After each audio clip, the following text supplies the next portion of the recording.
ज़ूरुल क़ुबूर, ऐ मेरी उम्मत के लोगों कब्रिस्तान जाया करो, फ़इन्नहा तुज़क्किरुकुमुल आखिरा, कब्रिस्तान जाओगे, मरे हुए लोगों की कब्रों को देखोगे, जब मुर्दा लोगों के घरों को, उनकी कब्रों को देखोगे, तुम्हें आखिरत की याद आएगी, तुम्हें अपना अंजाम याद आएगा। बिल्डिंगों में रहते हुए शायद मौत ना याद आए, बाल बच्चों के साथ हंसते खेलते हुए शायद तुम्हें मौत याद ना आए, दुनिया के पैसे गिनते हुए शायद तुम्हें मौत न याद आए, बैंक बैलेंस को चेक करते हुए शायद तुम्हें मौत याद ना आए, फेसबुक की रील्स देखते हुए शायद तुम्हें मौत याद ना आए, दुनिया की रंगीनियों में खो करके शायद तुम्हें मौत याद ना आए, लेकिन जब तुम कब्रिस्तान जाओगे तुम देखोगे कल का करोड़पति भी उसी मिट्टी के अंदर लेटा हुआ है, कल का अरबपति भी उसी मिट्टी के अंदर लेटा हुआ है, बहुत बड़ा आलिम दीन था, बहुत बड़ी बड़ी तकरीरें करता था, आज वो भी इसी मिट्टी के नीचे दफन हो चुका है, बड़ा नाम कमाया करता था, बड़ी शोहरत थी, बड़ी इज्जत थी, आज वो भी इसी मिट्टी की चादर ओढ़ के सोया है। फ़इन्नहा तुज़क्किरुकुमुल आखिरा, जब तुम कब्रिस्तान को देखोगे, जब तुम कब्रों को देखोगे तो तुम्हें मौत की याद आएगी। मौत को याद किया करो, मौत हमारी औकात हमें याद दिलाती है, मौत हमारी हैसियत हमें याद दिलाती है।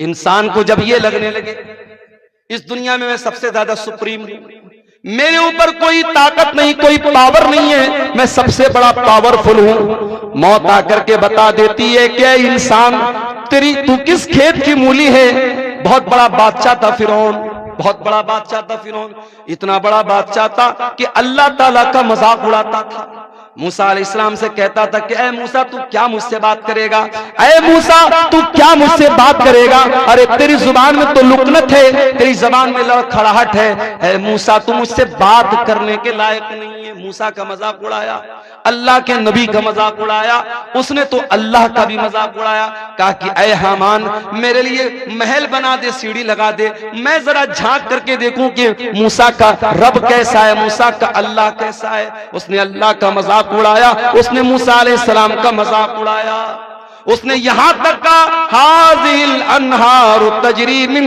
तहती, ऐ मूसा ये देखो मैं मिस्र का बादशाह हूं और बड़ी बड़ी नदियां मेरी सल्तनत में बहती हैं, मेरे महल के नीचे से दरिया बहता है, मैं तो दरियाओं का मालिक हूं, मैं तो इन नदियों का मालिक हूं। अल्लाह ने कहा ऐ फिरौन अब तेरे गुरूर को मैं खाक में मिलाता हूं। फिरौन को कैसी मौत आई, फिरौन को अल्लाह ताला ने दरियाए कुलजुम में डुबा करके मार दिया, उसी दरिया में मूसा अलैहिस्सलाम के लिए रास्ता बन गया और उसी दरिया में फिरौन की कब्र बन गई, फिरौन डूब गया। और फिरौन जब डूब गया तो अल्लाह ने फरमाया कम तरकू मिन जन्नातिन व उयून व ज़ुरूइन व मकामिन करीम व नामतिन कानू फाकिहीन।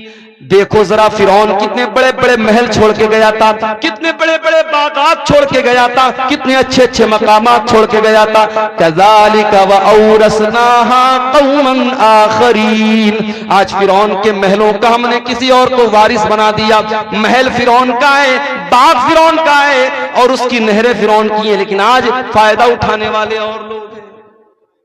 इसलिए मेरे भाइयों कभी भी अपनी ताकत पर गुरूर मत करना, ताकत तो फिरौन के पास भी थी।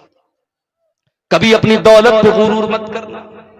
बहुत दौलत वाला आया तो दुनिया में कारून, इस कदर दौलत थी उसके पास, कुरान कहता है कि जब वो उसके खजानों की चाबियों को अल्लाह कहता है कि बड़े बड़े पहलवान व आतैनाहु मिनल कुनूज़ि मा इन्न मफातिहहु लतनू बिल उस्बति उलिल कुव्वा, बड़े बड़े पहलवान कारून के खजाने की चाबियों को बड़ी मुश्किल से उठाते थे।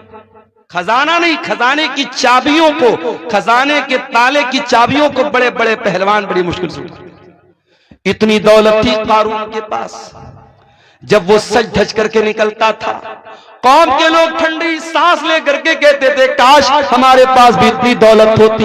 और कारून बड़े नाज से कहता था इन्नमा ऊतीतुहु अला इल्मिन, ये दौलत तो मेरी नॉलेज से मिली है, ये बाप दादा से मैंने नहीं कमाई, ये मैंने अपनी नॉलेज से कमाई है।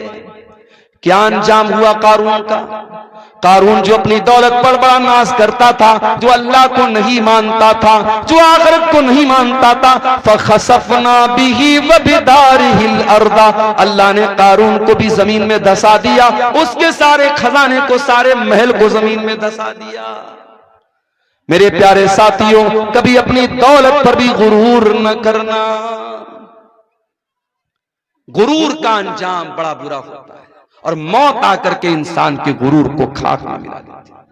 इसीलिए अल्लाह ताला सूरह वाक़िया के अंदर कहता है, फलौला इदा बलगतिल हुल्कूम व अंतुम हीनइज़िन तंजुरून व नहनु अक़रबु इलैहि मिनकुम वलाकिन ला तुबसिरून।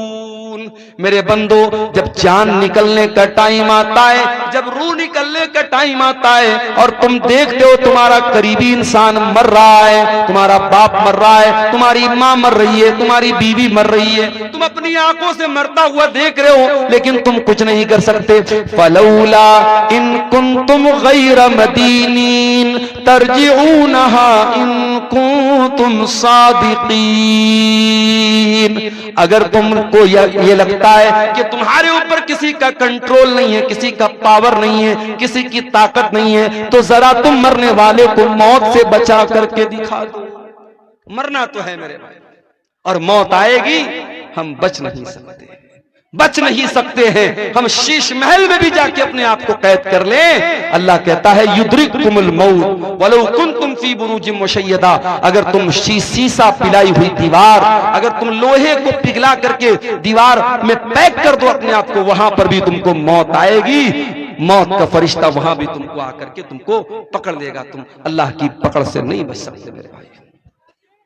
इंसान मर गया, अब मरने के बाद इंसान ये तमन्ना करता है, आए अल्लाह एक मौका और दे दे, मैं दुनिया में दोबारा आना चाहता हूं।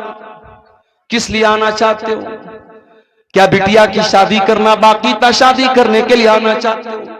क्या अपना मकान जो तुम बनवा रहे थे अभी अधूरा है, अपने मकान को पूरा करने के लिए दुनिया में आना चाहते हो? क्या अपने गांव में कोई जमीन खरीदना चाहते हो? क्या कोई मकान बनाना चाहते हो? क्या बेटे की शादी करना चाहते हो? क्यों आना चाहते हो? अल्लाह फरमाता है, हत्ता इदा जाअहदहुमुल मौत क़ाल रब्बिरजिऊन लअल्ली आमलु सालिहन फीमा तरक्तु। बंदा कहता है अल्लाह एक मौका और दे दे, मैं वादा करता हूं मैं दुनिया में आकर के नेक अमल करूंगा। आए अल्लाह अब मुझे समझ में आ गया है, अब दोबारा मैं दुनिया में आऊंगा तो मैं कोई तुझको नाराज करने वाला काम न करूंगा, कोई गुनाह का काम न करूंगा, कोई पाप न करूंगा। आए अल्लाह बस एक चांस और दे। अल्लाह फरमाता है मेरे बंदे, इन्नहा कलिमतुन हुवा क़ाइलुहा व मिन वराइहिम बरज़खुन इला यौमि युबअतून। अल्लाह फरमाता है मेरे बंदे, अब तुझे कोई चांस मिलने वाला नहीं है, जो चांस मिला था मिल चुका, जो मौका मिलना था मिल चुका। एक ही मौका मिलेगा, एक ही चांस मिलेगा मेरे नौजवान साथियों, वो चांस हमें और आपको यहां मिला है। अब इस इम्तिहान में अगर हम फेल हो गए तो दुनिया में जिस तरीके से जो लोग मुजरिम होते हैं उनको दुनिया वाले जेल में डाल देते हैं, अल्लाह ताला ने अपने मुजरिमों के लिए भी एक जेल बनाई है और उस जेल का नाम जहन्नम है। और जहन्नम कितनी खतरनाक जेल है, कितनी खतरनाक कैद खाना है, कितना खतरनाक कैद खाना है और कितनी खतरनाक जगह है। आओ जरा कुरान में इसका नक्शा देखते हैं। अल्लाह कुरान के 30वें पारे में फरमाता है, इन्न जहन्नम कानत मिरसादा लित्तागीन माबा लाबितीन फीहा अहकाबा। ये जहन्नम घात में बैठी है, ये जहन्नम प्रतीक्षा कर रही है, ये जहन्नम इंतजार कर रही है, ये जहन्नम इंतजार कर रही है किसका? अल्लाह के मुजरिमों का, अल्लाह के बागियों का, अल्लाह के कानून को तोड़ने वालों का। अल्लाह के कानून को तोड़ने वालों का ठिकाना है ये जहन्नम। लाबितीन फीहा अहकाबा। और कोई ये ना सोचे मैं तो शिर्क नहीं कर रहा हूं, मैं नमाज नहीं पढ़ रहा हूं, हूं तो क्या हो गया, मैं शराब पी रहा हूं तो क्या हो गया, मैं हराम खा रहा हूं तो क्या हो गया, मैं कोई शिर्क थोड़ी कर रहा हूं, अरे मैं जहन्नम में जाऊंगा तो कुछ दिन जाने के बाद मैं जन्नत में चला जाऊंगा। अगर इस गलत फहमी में हो मेरे प्यारे साथियों तो याद रखो जहन्नम के अजाब की जो सजा है वो एक पल भी बर्दाश्त करने के काबिल न होगी। और अल्लाह तो कह रहा है लाबितीन फीहा अहकाबा, जहन्नम में कितने अरसे तक इंसान पड़ा रहेगा, अल्लाह का मुजरिम पड़ा रहेगा नहीं मालूम, बहुत लंबे टाइम तक जहन्नम में पड़ा रहेगा। दुनिया में जब टेम्परेचर हाई होता है इंसान को दो चीजों की जरूरत पड़ती है। राजस्थान में एक जगह है बाड़मेर, पूरे भारत में सबसे ज्यादा गर्मी वहीं पड़ती है। आप जाएंगे वहां नहीं रह पाएंगे, आप वो गर्मी